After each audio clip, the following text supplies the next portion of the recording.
Hi, everybody. We'll give people a couple minutes and then we will get started. I will say that what I'm sharing is a little bit in flux. I've been hearing from coaches that there have been some issues with the codes. So I'm going to share with you what I know and the troubleshooting that I've done so far. And if you've run into issues, if you could share with me what those issues are. After this call, I'm going to write Seesaw an email and ask them for further guidance so that I can make sure I'm sharing the most up-to-date information. So I'll walk you through with what Seesaw told me to tell people to do, and hopefully it will work. And we should hopefully be good to go. We are recording this, so if any of your colleagues aren't able to get on, it'll be posted, I think, on my website. I'm going to link it onto that original document, the training document. And I think we're going to put it into some Google Classrooms that we will eventually add teachers to. So we'll give people like maybe another minute to join, and then I'll share my screen, walk you through what I know, how it's supposed to work, and then let me know what the issues are that you've been having, and then we can move on from there. Yes, Jamie, let me just check my calendar real fast, but yes, if it has the same title, then it's the same session. So if tomorrow at 10:30, yeah, so if it's the same title, it's the same session. We're going to try to run each session once in the morning, once in the afternoon on different days, so that depending on your schedule, I didn't know, like, if staffs were having Zoom meetings, then we would hopefully get everyone a chance to see the sessions. All right, I will go ahead and share my screen.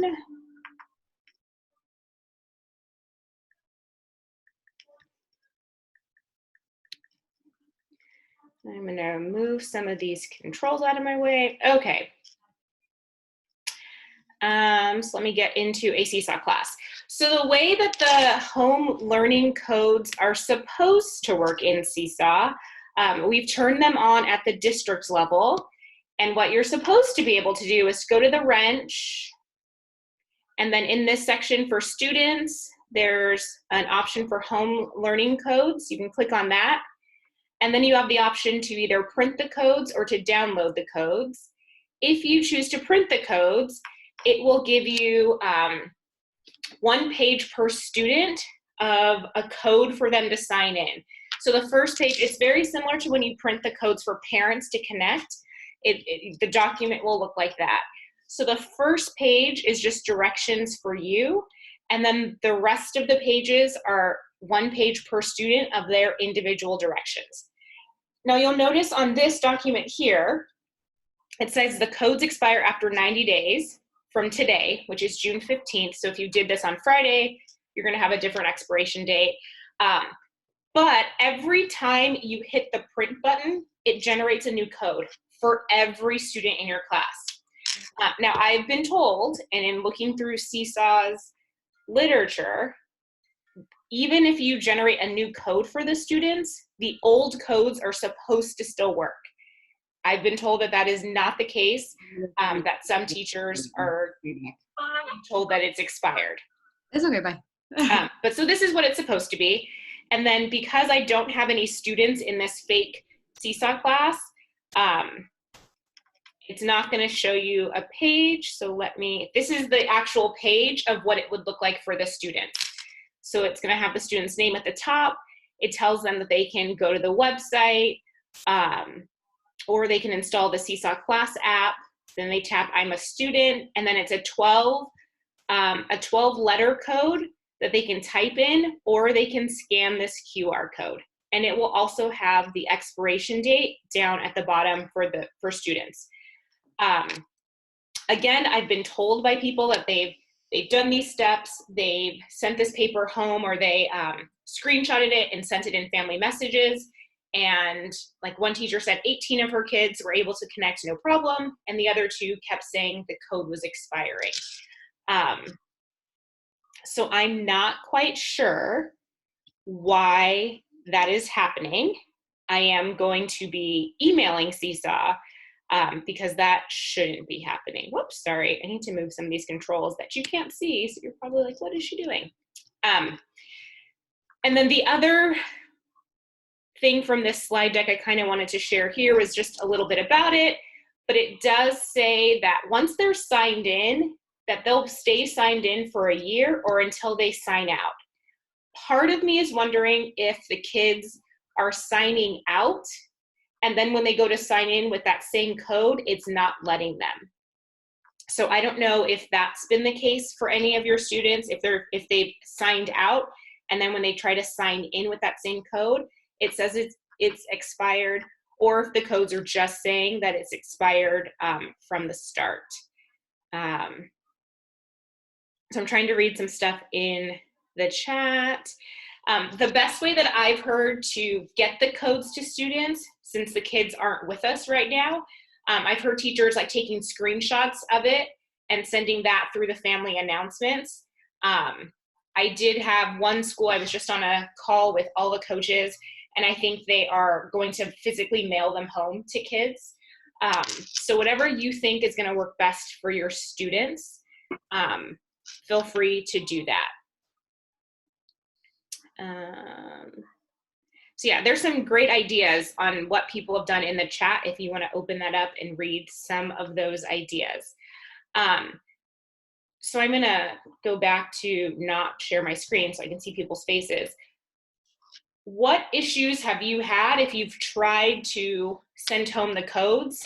What have you seen happen?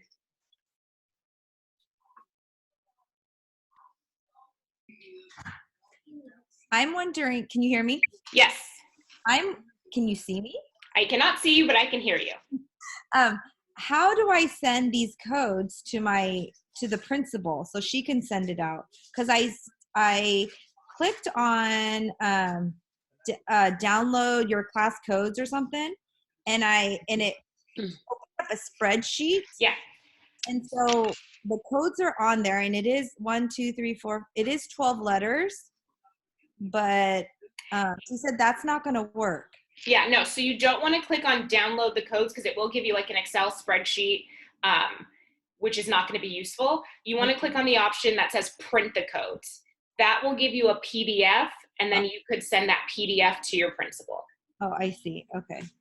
Yeah. Brandy, Yes. can you hear me? So Yes. last night I went ahead and I tested it out with one parent. Mm-hmm. I gave her the code. She tried to log on, but she was not successful. She could not log on. And I followed the examples you just gave us, and it didn't work. So was she trying to log in as her child in the class app? I believe so. Okay, yeah, so I'm gonna write them an email because I have heard that for some people it's not working. Other people are saying getting like an expired message. I don't know why that's happening, but I will just send Seesaw an email saying teachers in my district are having an issue with it. Thank you.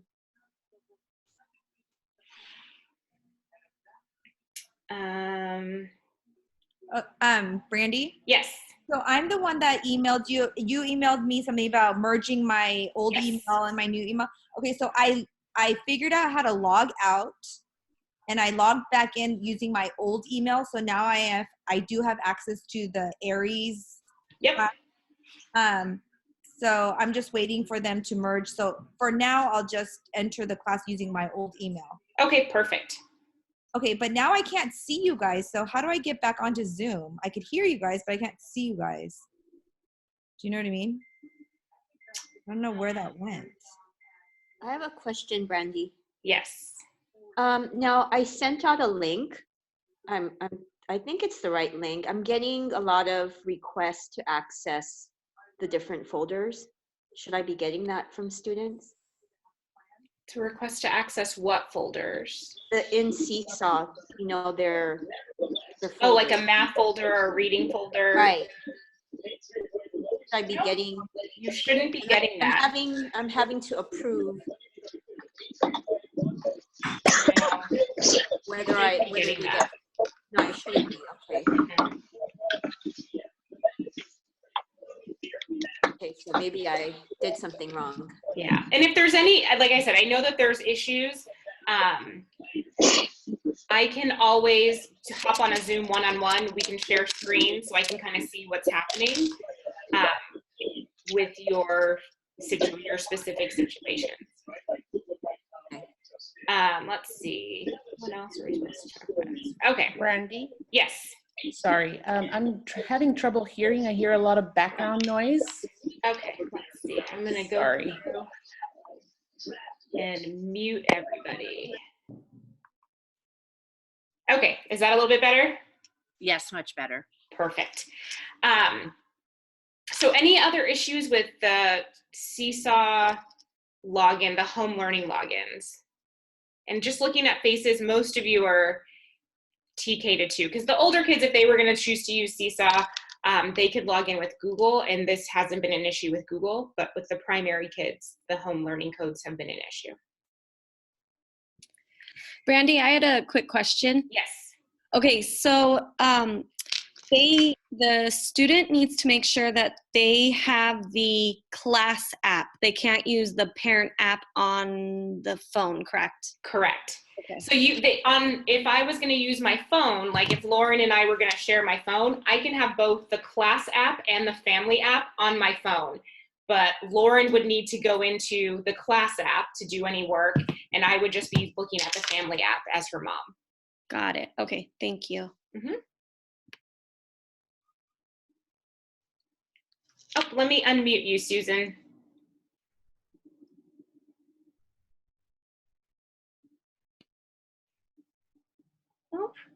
Oh, there you are. Okay. Nope. Unmute. I don't. Oh, I think I can hear you.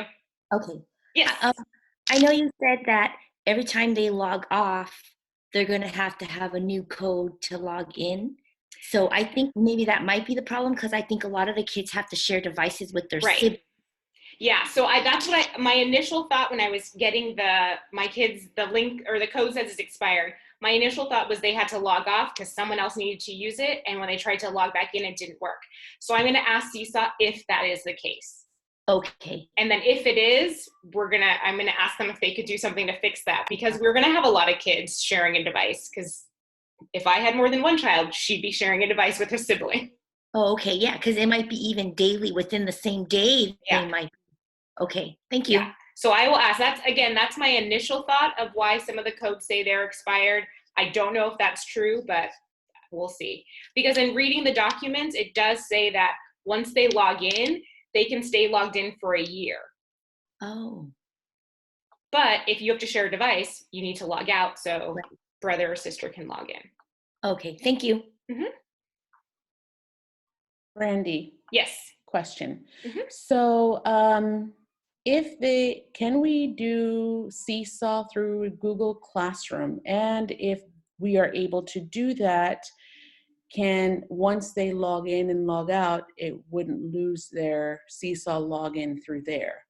Could that be a possibility or no? No, Seesaw's a closed system. So you could post into Google Classroom and say, like, go to Seesaw and do this, but they don't talk to each other. Okay. All right. Thank you. No problem. I have a question. Yes. So you said the students, I haven't done the home learning codes with my kids. Uh-huh. So you said the students need to have the class app. Yep. Will the home learning code give them the directions on how to download the student class app? Yes. So at the top of that paper, it will walk them through. It'll say, like, go to this website or go to the class app, and I think it'll tell them that they can go into the Play Store or the Android, the Play Store or the Apple Store.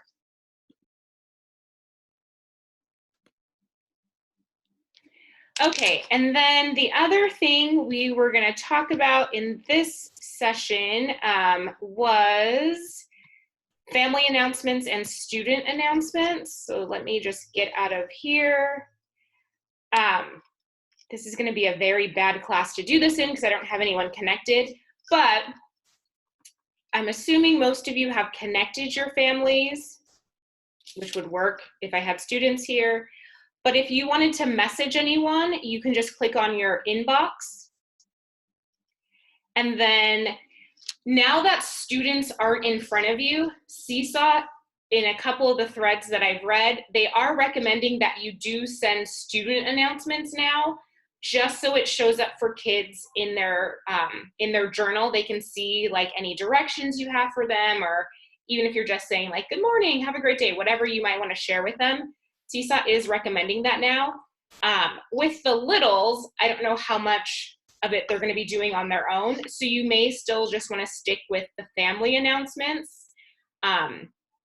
And again, family announcements are private one-on-one between you and the parent once they respond to you. So you can send one announcement to everyone in your class and they will all get that announcement. But once Johnny's mom starts responding back to you, then it's an individual conversation. So I just wanted to kind of note that the family announcements are here. And I'm assuming most of us haven't been sending student announcements because our kids are with us all day. We can just tell them whatever the reminder is. But in a couple of the threads that I've read, Seesaw is recommending to now send student announcements as well as family announcements. Sure, yes. Elizabeth, if you want to share your screen, that would be great. So let me stop sharing mine. And if you want to go ahead and hit the share button.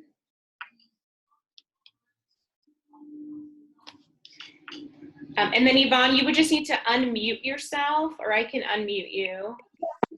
Okay, we can hear you now, Yvonne, if you want to ask a question. Oh, it's okay. I'll oh, okay. But thank you.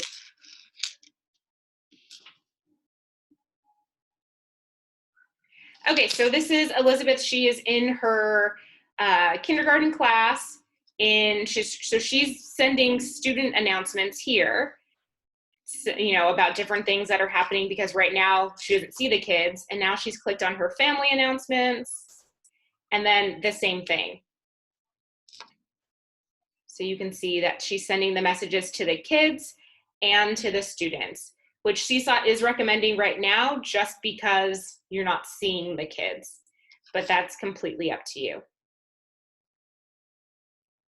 Brandy, I spoke to a parent this morning, Mm-hmm. and her concern was, are these messages private? So they're thinking that if they write something to me that all the families are going to hear. And so I had to reassure her, because I talked to her on the phone, that it was private. So I don't know if as teachers we want to mention that in our announcement, that our communication is private.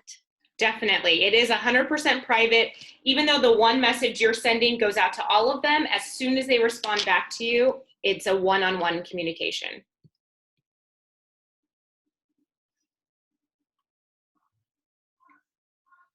Awesome. So again, I know the biggest issue is getting those family codes.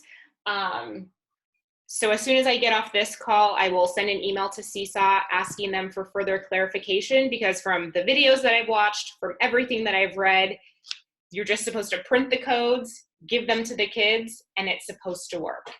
And like I said, for like one teacher, 18 of the kids, it worked, 2 of them didn't. So it's a matter of what's happening with those 2.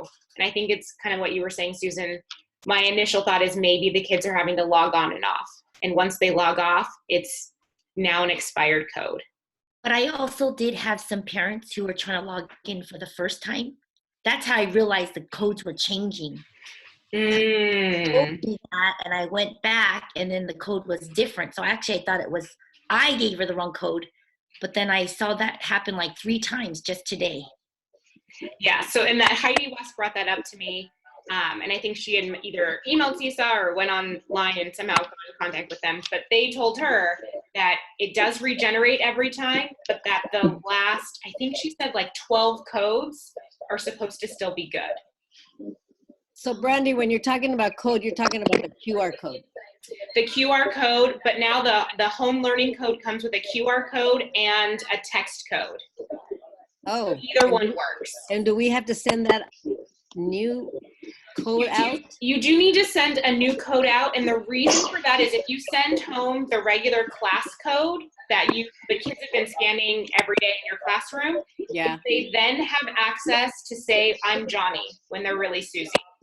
So with the new home learning codes, whatever code Johnny scans in, Seesaw knows that's Johnny. Okay, Randy, on my cell phone, if I'm downloading the app, do I download the Seesaw Parent and Family, or You are going to download the Seesaw Class app for you as the teacher. Seesaw Class? Yes. I don't see that. That's what it's called. Oh, okay. Debbie's saying she logged in and out as a kid and it worked. It didn't expire. All right. So I will ask what the issue is then, if that's not the case. I don't see Seesaw Class app. I just see Seesaw, the Learning Journal, and Seesaw Parent and Family. Then it's that first one. The Learning Journal? Yeah.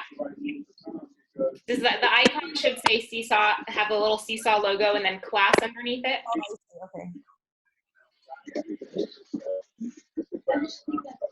Aside from expired codes and then initial codes not working, has anyone run into any other issues with these home learning codes? Wait, so every kid has their own code, right? Yes, for these new home learning codes. Okay, so that means we have to be able to somehow get the code to every parent. Yes. Brand, be sending the packets out with the codes in them today, right? You can do that. Rita's doing that. Now, Brandy, the issue that I came across, and I've been talking to the parents the last 2 days, is they don't know how to log in. They don't know how to get the code. I've texted the picture of the code. So a lot of the parents don't have knowledge as to how to operate the computer to get on the app for Seesaw. I've been also recommending that parents talk to other parents that have had issues and see if they can figure it out. Mm-hmm.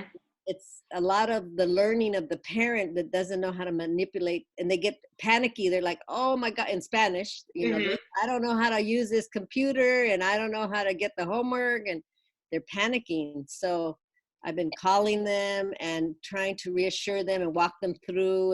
And so far I've been successful like connecting some of them. I still have about 6 that haven't connected. Maybe I can try to record a video walking parents through downloading the family app and then also downloading the class app to help their child get in.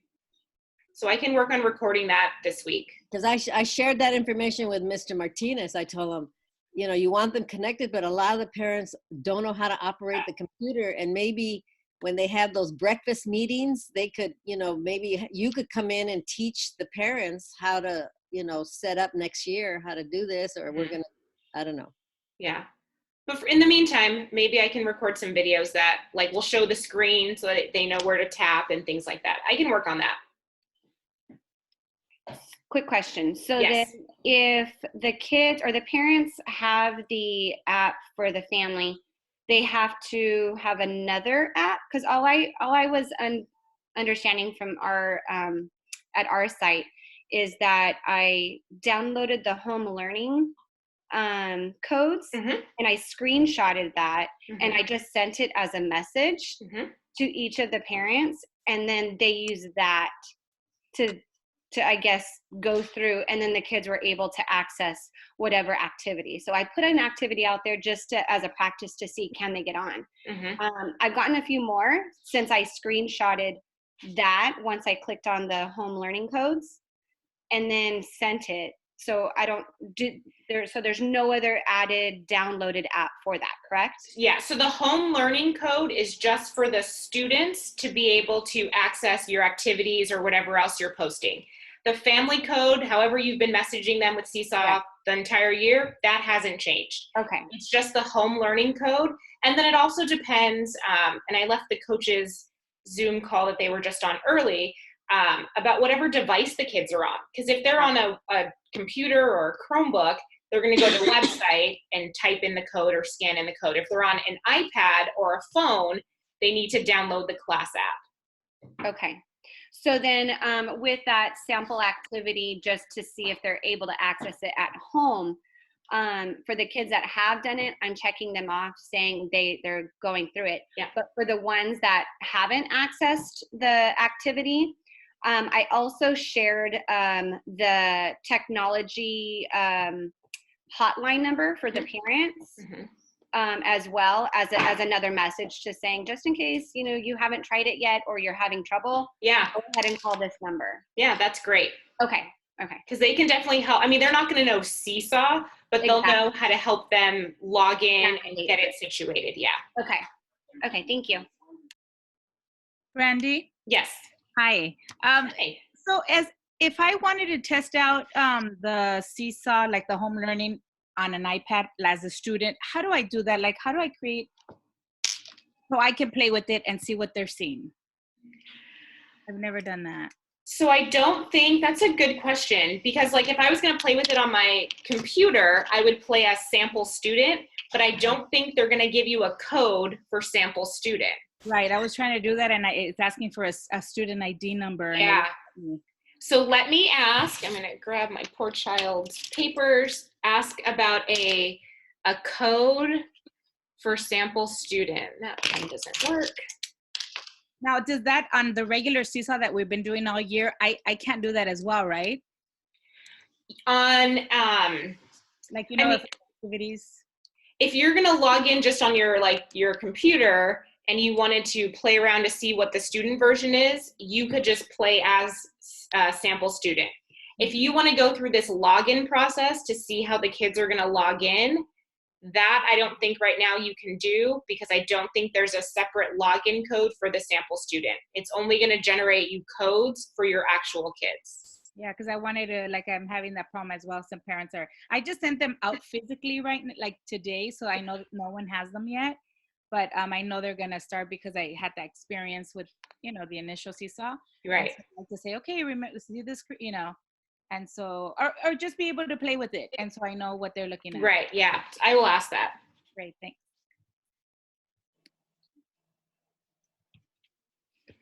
Any other questions or issues? Randy? Yes. Hi, this is Jennifer Halls.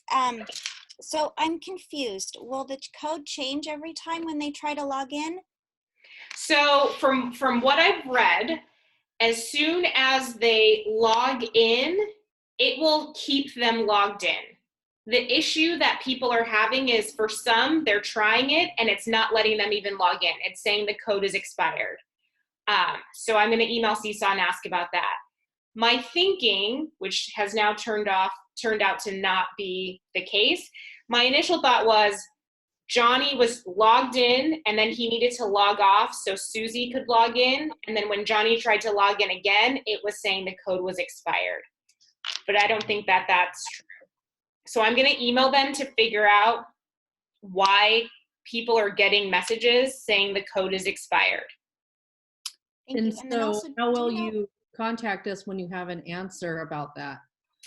I will. That's a very good question. Sometimes they come. You could email us, can't you? Yeah. I'll ask technology just for a TK2 email list, and I'll just blast it out. Okay. Thank you. Yeah. Do we know when the kids are getting their devices? I do not know, because that was the conference call that I just left. So I left in the middle of it. Okay, thanks for all your help, Randy. No problem. I heard it was supposed to be this Friday. I just got an email from our principal at Yorba Vita, and she asked to contact parents through either Remind or Dojo, just asking what parents have technology. Don't tell them it's going to be provided by the district. Just a list of which ones have zero technology in the home. Okay. No tablets or computers, to get a list to the principal. Okay. So the plan is to try and get them devices by the end of this week, or by Friday. And those are going to just be Chromebooks, correct? That is just Chromebooks. They are not distributing iPads. Now, Janet, the only problem with the list that we provided the principal is that we did a guesstimation. I tried to call as many parents to find out if they had a device or not. I'm still getting information as of today. So you might want to get a more accurate, I mean, if you're going to give out devices, because some parents weren't even responding to my emails or Seesaw, and we had a deadline of 4 o'clock. Give me the list of the names. Yeah. So it's not accurate. Yeah, it's not. the district already knows it's not going to be accurate. Okay. So they know that they need to be flexible and understanding that teachers will still be submitting names. So just continue to submit your names, and then the district is going to try their best to make sure every student has a device that needs one. Mm-hmm.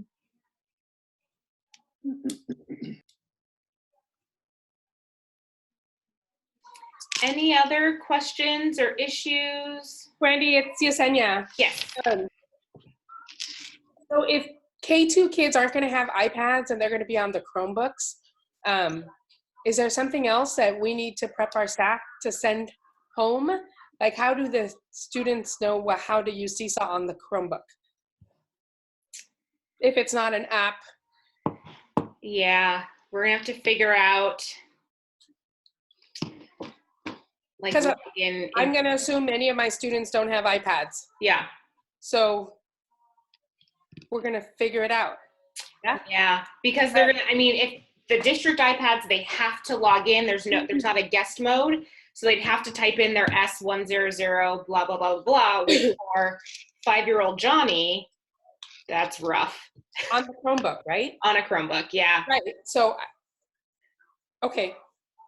So Jen and I will bring this up with Brian, and we'll see what he says.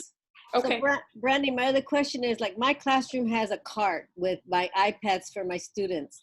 Can't they just use those? In the last meeting that I was in about devices, it's a security issue because we can't monitor the iPads if we send them home. We can't filter them. So little Johnny can look at all the fun stuff little Johnny wants to look at.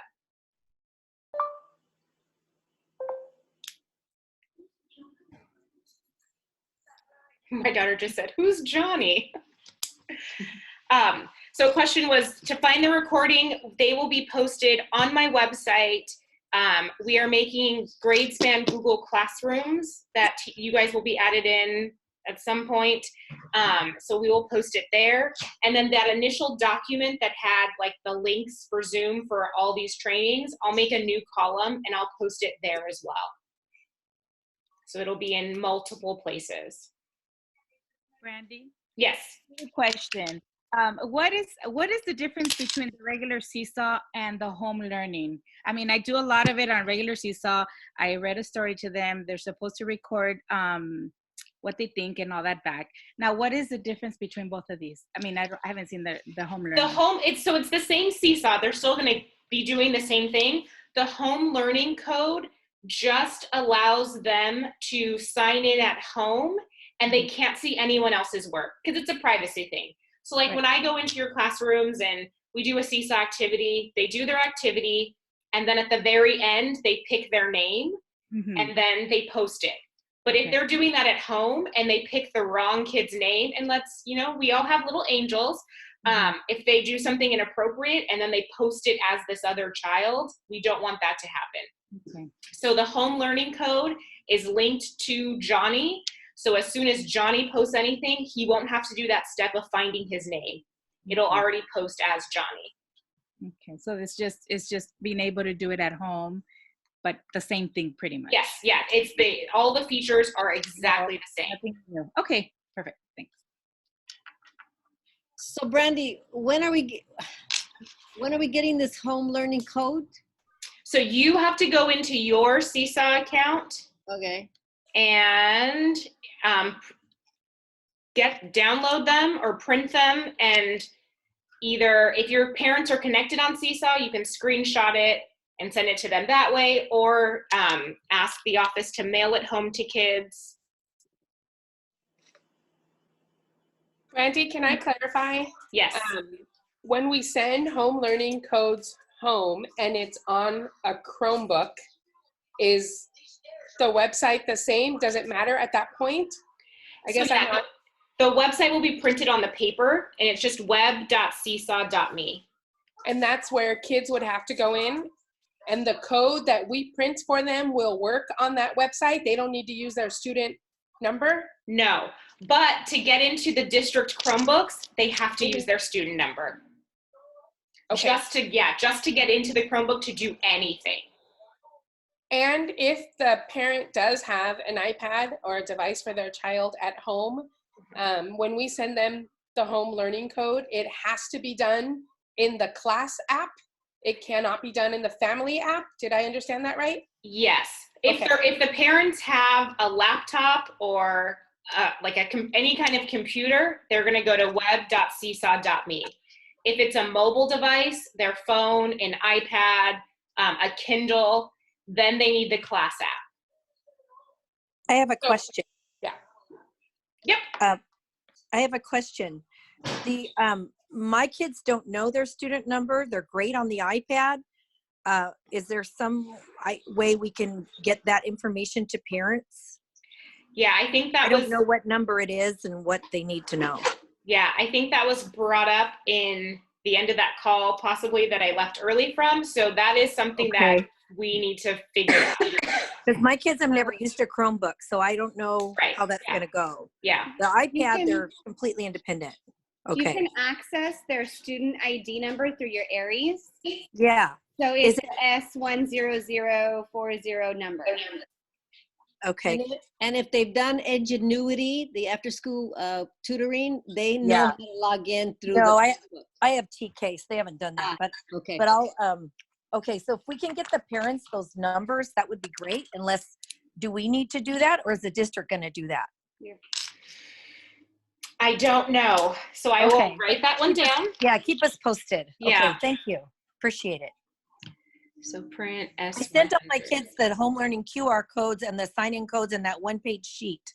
They all have that, but they're used to iPad. So that could be a barrier. Yeah. Okay. Thank you. All right. Well, I want to respect everyone's time. There are a couple. Let me make sure I've read everything in the chat.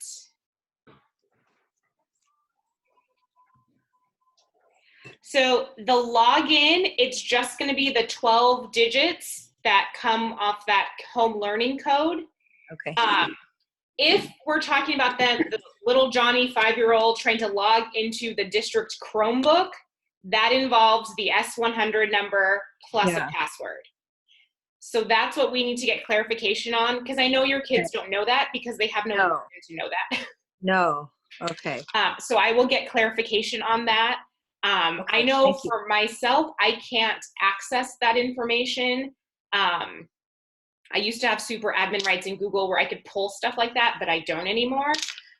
So I will try to figure out the best way to do that if we're going to send home Chromebooks. The password for their Chromebooks is capital first letter of their first name, lowercase first letter of their last name, their lunch number, and an exclamation point. Because little 5-year-old Johnny is going to do all of that. Oh my, can you repeat that? No, it's not going to happen. But what is it? It is capital first letter of their first name. And the lower last letter? Lowercase first letter of their last name. Right. And then their lunch number? Lunch number and an exclamation point. Oh my. Yeah, we're going to need something. Okay. So yes, I will definitely bring that up. Because I mean, I know like third graders, that transition from second to third grade is rough for them, and they're 8. So they could do that, but I got kids that are still 4. Yeah. You know? Okay. Thank you. Awesome. Okay. So I will, when I'm done with this, I will upload the recording to the website, to that initial sheet that had the link to join the Zoom. I will put it there. And I have my questions written out here. So when I get answers from Seesaw, I'll just do a mass email to the group. Thank you. And then I will follow up about devices for one. And then if it's a Chromebook, how we're going to get the S100 numbers and passwords. Thank you, Brandy. Thank you. No problem. Thank you so much. Stay well. Everybody stay strong. Okay. You guys are doing a great job. Bye-bye. We can do this. Bye-bye. Brandy, the video for families too. Brandy, the video for families to navigate. Yes. What Elena brought up. Navigate family app. Yeah, family education for navigating the app. That would be awesome. Awesome. Perfect. I will do Awesome. that. Thank you, Brandy. No problem. Thank you. Bye-bye. Bye. Oh, where'd my thing go? Bye. Oh, let me end it. Let me stop talking.